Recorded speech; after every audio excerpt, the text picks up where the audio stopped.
ഒരു വ്യക്തിക്ക് അവരുടെ ഉന്നതിക്കും സ്വാർത്ഥത പൂർത്തീകരിക്കുവാനും വേണ്ടി മറ്റുള്ളവരെ ധർമ്മത്തിന്റെ മാർഗമെന്ന ഭാവേന പീഡിപ്പിക്കുന്നത് എപ്രകാരമാണ്?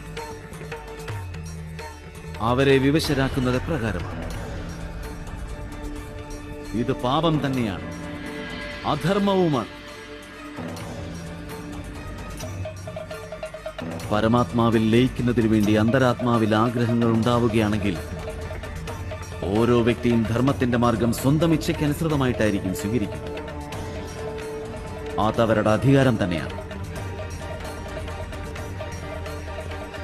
ഭക്തിയെയും ധർമ്മത്തെയും ആഡംബരമാക്കുകയാണെങ്കിലും നമ്മുടെ നാമം ദുരുപയോഗം ചെയ്യുകയാണെങ്കിലും അതിനെ ചൂഷണ മാധ്യമമാക്കുകയാണെങ്കിലും നമുക്കവരോട് ഒരിക്കലും ക്ഷമിക്കുവാൻ കഴിയുകയില്ല.